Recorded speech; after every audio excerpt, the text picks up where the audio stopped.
Hello guys, it's Melanie here from Christian YA Books and More. I'm here to give you the original Guide to Murder book tag from Coffee&Chapters. So I'm here with my magnifying glass and I'm going to do her questions that she has suggested. I do want to give a little disclaimer. I cannot edit these yet. I am in the progress of finding a very good camera. So I really do apologize if you guys see things the opposite way when it's supposed to be read a certain way and you're seeing it not quite the right way. I do apologize. I also apologize if I say or anything else too much, or if I start to stutter or get too excited and I can't edit those out. If I make a mistake or anything like that, I do apologize ahead of time. Thank you for watching this channel and bearing with me until I find a nice new camera and a very good editing program. So without further ado, let's get into the Guide to Murder. This is from, the reason why Coffee&Chapters did this was for a book tour, I believe it was. I think it might have been with Lit Fuse, I'm not sure. It's a Christian book, and it's based off of, by Rachel McMillan, and it's based off of a Sherlock Holmes detective kind of style. The roles are switched, it's females, and it's actually set in Toronto, which is Canada, which I'm really excited about. So, yay for Canada. Anyways, let's get started. Number 1, dynamic duo. Find a book with a favorite fictional friend combo. So for that, I have chosen to go with Pembroke Park, The Secret of Pembroke Park by Julia Clausen. I cannot give you too much details about this pick, except that Abigail Foster has an encounter with a very good friend when she's younger, and that comes out in the story. She finds out a beautiful friendship story in the end, and it really touched my heart. So I have to say that is a friendship dynamic duo. I really can't tell you too much because then it gives too many spoilers, but it definitely touched my heart and it was pretty precious. Yeah, so that's that. Number 2, 221B Baker Street, favorite fictional setting. I had a really hard time with that because I don't really read a lot of fantasy, and a lot of my fictional settings either are in our current world for contemporary, or I just started to get into historical fiction, which I really, really, really, really love. I also like sci-fi, so it was really difficult to find an answer for this one, but I did choose historical fiction, especially Melanie Dickerson's Thornbeck. I really like that area. I really like all of her German settings as well as the English setting that she has set here. So I would have to say Thornbeck from Melanie Dickerson.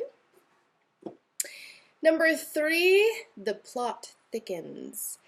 So pick a book with a plot twist that you didn't see coming. That's really hard to get me because I really like to figure out what's happening, and there's a couple that did for certain reasons, but not like a whole plot that I didn't see coming. But one I did find was Luminary by Krista McGee. She thinks completely different than me, so a lot of her books, I usually don't see certain things coming, and I love that aspect about her writing. But also, this one especially, I did not see that world completely, and it was really hard for me to imagine, and it actually just totally threw me that I had to put the book down for a little while and then pick it back up again and find a love for that world. I actually enjoyed the first setting of this book a little bit better than this one, but once I got into it, it was a lot better, and so that one really threw me for a loop. So I'd have to say this setting. And then the fourth in the questions is A Murder Most Foul, which is a book with a character death you didn't see coming, and I also have to pick this book right here. So I didn't see something coming.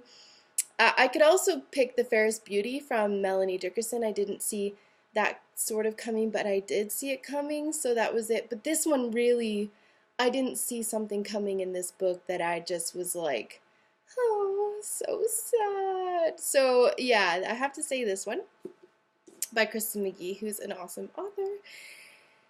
Number 5, Elementary, Dear Watson. A character with a brilliant mind or brilliantly written. This was difficult because I don't read a lot where I find that there's a lot of characters that are brilliant or brilliantly written, but it was really difficult to pick because all writers try their hardest to make a brilliant character, and a lot of the characters are. But I really had to say that this book in all was brilliantly written. I really find this one in the series really well done. I also really liked all of her characters, and a lot of Lisa T. Bergren's characters are really well done, and you remember who they are. You remember a lot about them. You remember them and you love them, or you hate them. And so I would have to say the Remnant series by Lisa T. Bergren, but especially Seasons of Glory, because I really find this book was really, really like liquid gold. Number 6, Justice is Served. A book or series ending that left you satisfied. Well, a lot of books leave me satisfied, so that's really difficult as well, but I love all of her books, and they all leave me satisfied, but this one especially. I love Melanie Dickerson. I don't know if you've noticed that or anything lately, but I definitely love these books, and they all leave you completely satisfied. The writing is completely satisfied. Everything right wounds up, and yeah, Melanie Dickerson all the way. Number 7 is Arch Nemesis. Arch Nemesis. A book with a fantastic and brilliant villain. I don't know if there's any like brilliant villains that I'd really think that I'd say, yeah, he's brilliant. But for that one, I actually went with not so much with the villain though. Like, that's the thing, is I think Lynette Eason, she does a really good job at creating suspense with her villains that are, I think she's an amazing author that creates really good villains, but they're not good villains. They're not brilliant villains in the sense of a brilliant villain, but they're just really, she has this ability to create villains that are extremely real and extremely what's the word for it? Just really, really real, very sneaky. You just really have this sense of like a real villain is out to get you or the character. And so you're just really thrown into the book. I would have to say it more like that. I don't know if this is really a brilliant villain, but yes, definitely she writes really good villains. That's such an oxymoron, but anyways. Let's carry on. Then we have 8, and just basically Run, a book that you couldn't put down. I have been reading a series that I literally say it's a full throttle book. You run the engine and you turn it on and you are off. And literally the book is all about running, but it's literally a book that is so action-packed and so full of like anxiety in a sense that you just can't put it down because you need to find out what is going on. And that's definitely Andrew Clavin's book.